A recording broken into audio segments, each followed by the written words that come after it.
Oke guys, sebelum videonya lanjut, gue cuma pengen menginformasikan bahwa untuk para subscriber gue ya, meskipun sedikit, untuk para penonton setia gue, tolonglah untuk subscribe di channel gue satunya, karena di channel ini gue sudah kena pelanggaran 2 kali dan takutnya sekali lagi itu gua channelnya sudah terhapus. Jadi kalian bisa subscribe atau tunggu di channel satunya gitu ya. Oke, gue pengen menginformasi itu aja. Mungkin gue juga bakalan upload di channel itu gitu kalau misalkan channel ini benar-benar nanti kena pelanggaran lagi gitu. Oke, terima kasih dan lanjutkan. Sebelumnya bagi kalian nih yang mau join grup di Telegram, bisa ya langsung klik linknya, nanti gua taruh di deskripsi juga. Di sini di komunitas ini, di grup Telegram ini, kita bakalan bahas-bahas seputar Lucky-some, Reality Quest ataupun Boruto ataupun manhwa dan manga lain-lainnya gitu ya. Bisa kita bahas dan nanti kita bakalan jadikan video ya. Jadi kita bakalan bahas lah di grup ini serame-ramenya biar setiap update episode terbaru atau chapter terbaru kita bisa bahas bareng-bareng di komunitas ini. Oke, terima kasih dan lanjutkan videonya. Oke guys, kembali lagi bersama gua Isan di channel Isan Fadilah ya, dan kali ini kita bakalan bahas Lucky-some chapter 529 sampai 530. Dan di minggu ini ternyata Lucky-some mengupload 2 chapter sekaligus ya, karena yang gua tahu itu sekarang itu anniversary 10 tahun Lucky-some gitu ya. Jadi PTJ mengeluarkan sekaligus 2 chapter, itu yang gua tahu ya. Oke lah, gak usah berlama-lama, langsung aja kita ke ceritanya.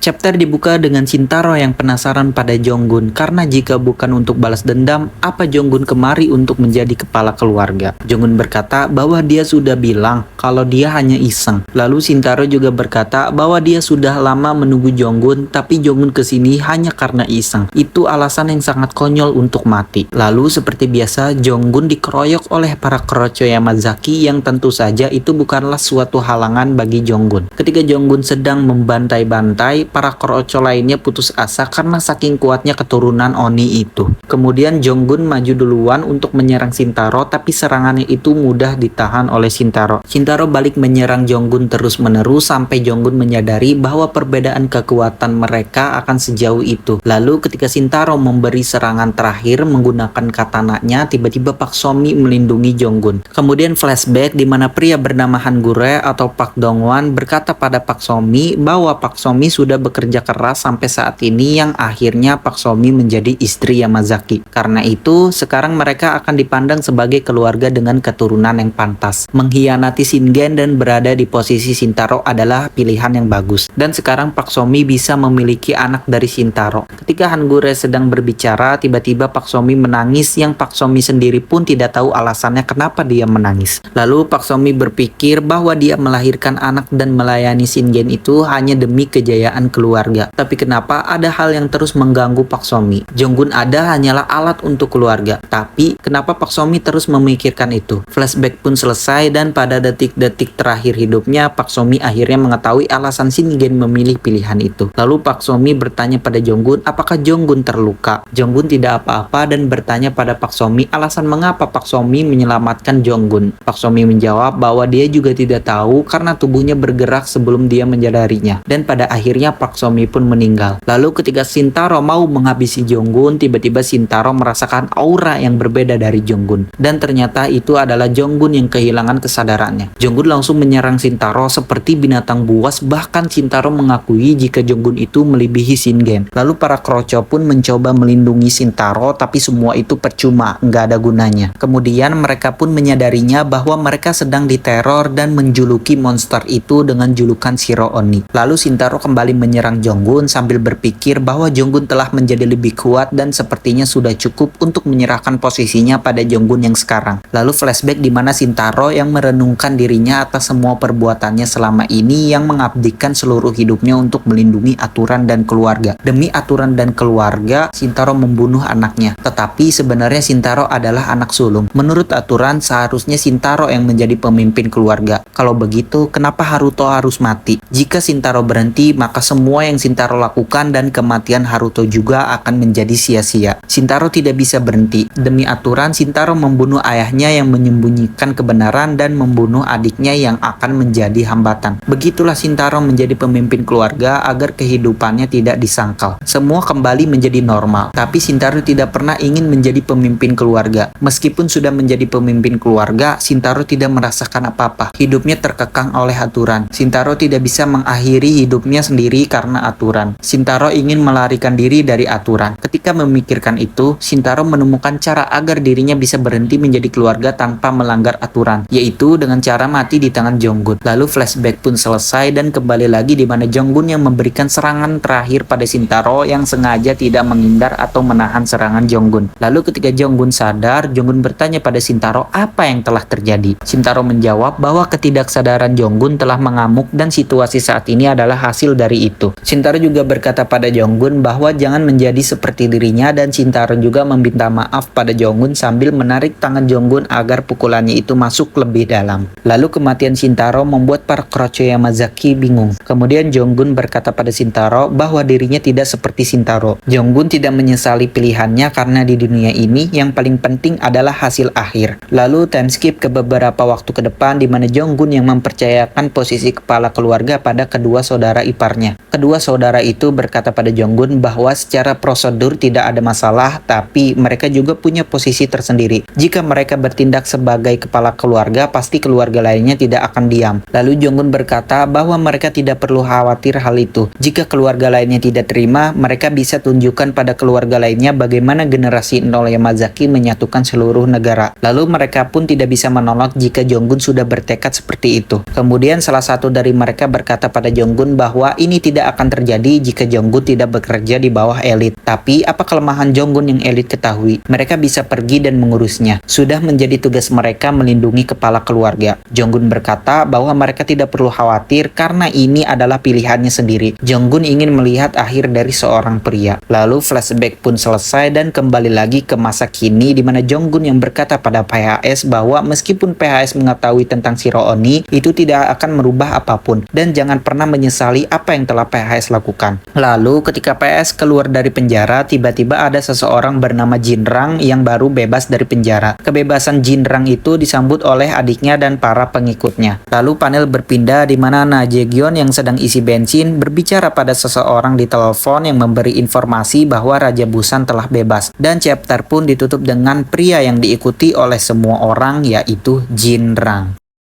Oke guys, akhirnya selesai juga ya 2 chapter sekaligus. Mungkin video ini bakalan lama ya durasinya karena di satu video ini gue langsung ngebahas 2 chapter gitu ya untuk minggu ini gitu. Oke lah, langsung aja kita ke pembahasannya. Yang pertama itu adalah menurut gue alasan Shintaro itu nggak masuk akal membunuh Shingen karena Shingen aja mau ngasih posisinya gitu ya. Jadi di sini kan ada narasi di mana si Shintaro itu bilang kan bahwa dia demi aturan dia membunuh ayahnya karena ayahnya itu menyembunyikan kebenaran. Terus demi aturan dia juga membunuh adiknya karena adiknya itu akan menjadi hambatan. Nah ini nih yang pengen gua bahas ya. Menurut gua hambatan dari segi apanya gitu Shintaro nih ya. Dari segi apa sih si Shingen nih yang akan menjadi hambatan buat lo gitu tuh. Maksud gua kan ketika Shingen lawan si Shintaro juga kan, si Shingen kan bilang ya nggak usah perlu ngebunuh ayahnya juga jika Shintaro menginginkan posisi pemimpin keluarga, ya dia juga bisa ngasih dengan sukarela gitu, nggak perlu berantem gitu. Jadi meskipun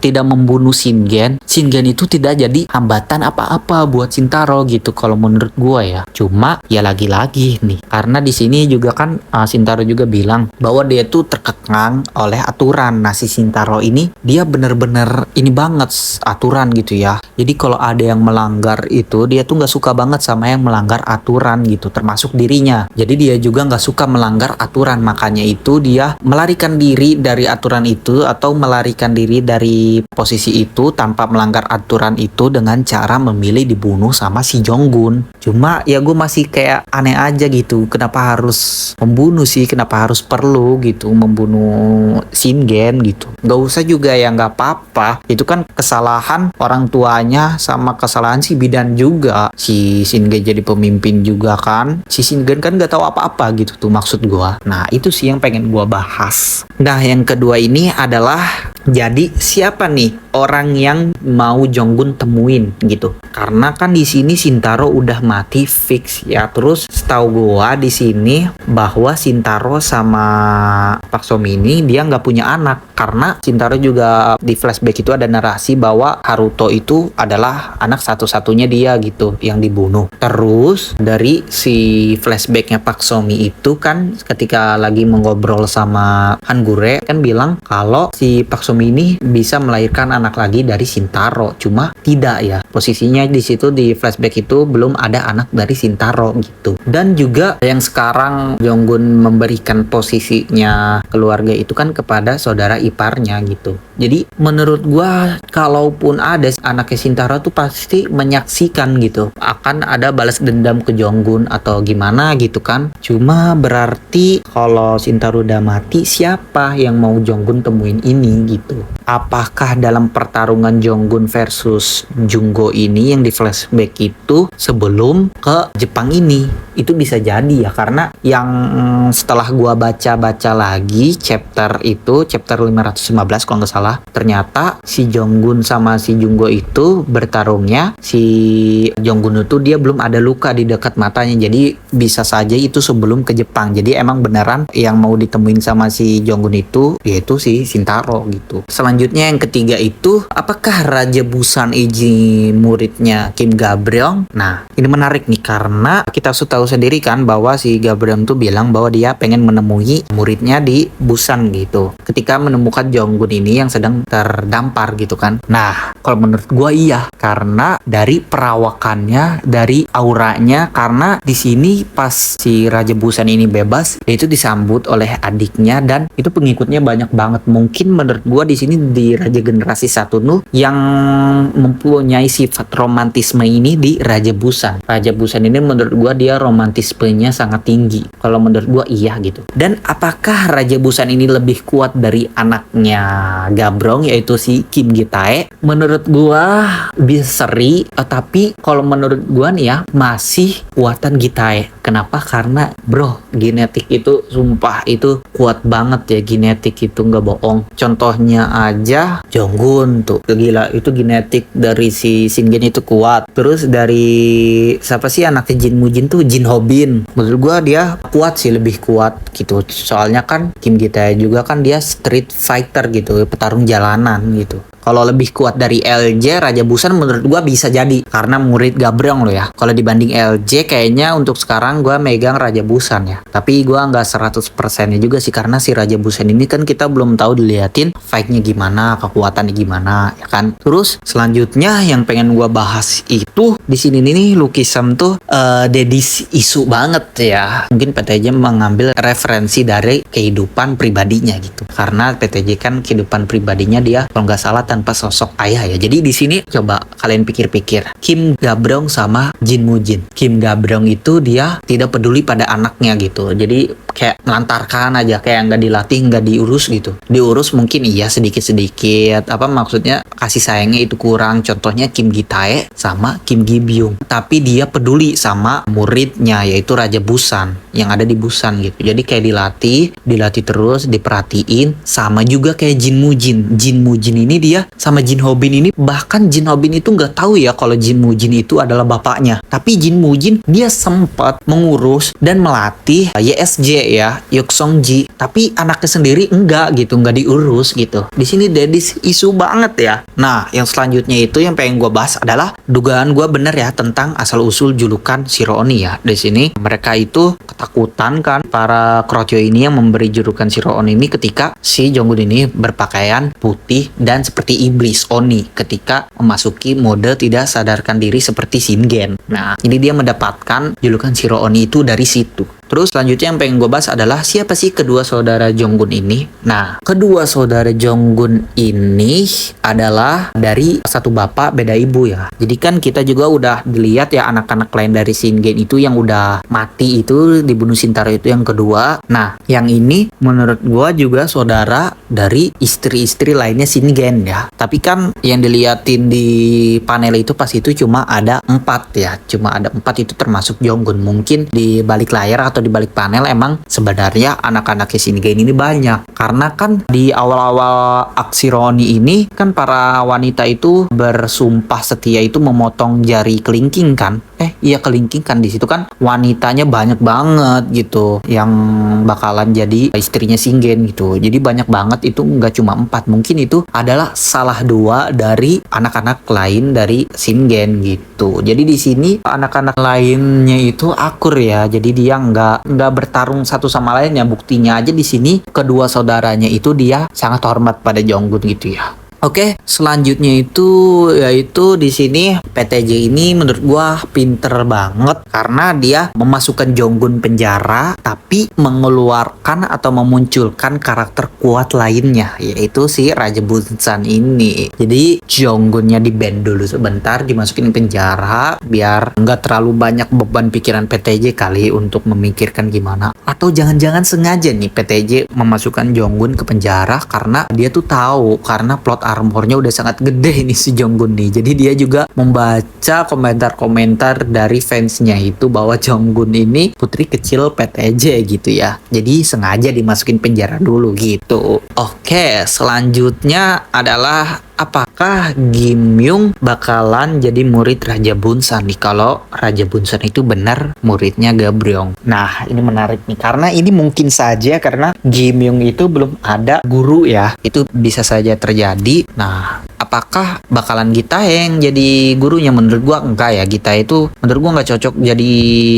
guru untuk membimbing si Gimyung ini, nggak cocok karena si Gita ini aja street fight ya atau petarung jalanan. Jadi dia tidak tahu caranya membina gitu. Jadi cocok banget lah kalau misalkan Raja Bunsan ini mengajari Gimyung karena juga kalau bener nih ya sifat-sifatnya sama romantisme kan cocok banget nih. Jadi itu pas banget lah intinya. Nah, kenapa sih Raja Bunsan ini masuk penjara? Waduh, ini nih gue ada cerita gitu, ada jalan cerita yang menarik. Tapi ini cuma teori liar aja. Jadi kayaknya ya si Raja Bunsan ini sebenarnya mencoba melindungi Gabrong ini dari serangan Gitae dan LJ gitu. Kalau misalkan benar ya Gitae sama LJ yang ngebunuh si Gabrong ini. Jadi dengan sekuat tenaga itu si Raja Bunsan mencoba melawan mereka berdua tapi ujung-ujungnya kalah dan Raja Bunsan ini masuk penjara karena dia dituduh membunuh si Gabrong gitu ya. Dengan tuduhan membunuh Gabrong padahal enggak ya. Tapi bang kan kasusnya Gabrong ini belum terpecahkan, memang belum terpecahkan. Cuma dia ini udah dimasukin penjara itu karena itu gitu. Ketika menemukan Gabrong sudah mati gitu, yang ada di situ cuma si Raja Bunsan, jadi bisa aja dia dimasukin penjara tapi emang kasusnya belum ditindaklanjuti gitu, belum ditindaklanjuti gitu guys. Jadi kan si LJ ini juga kayak masih ada kelemahan itu yang dipegang sama Eugene itu tentang kematian Gabrong ini. Jadi kan tuduhannya juga udah dihilangin dengan cara memfitnah 2 paman hostel itu.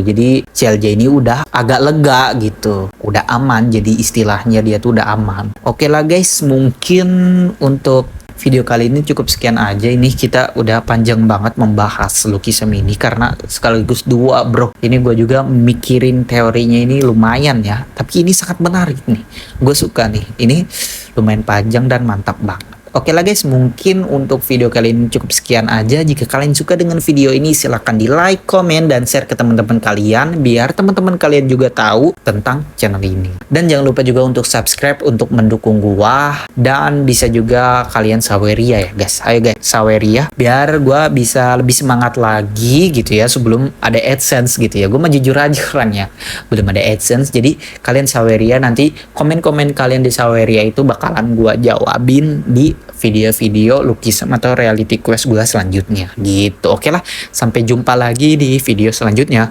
Bye bye.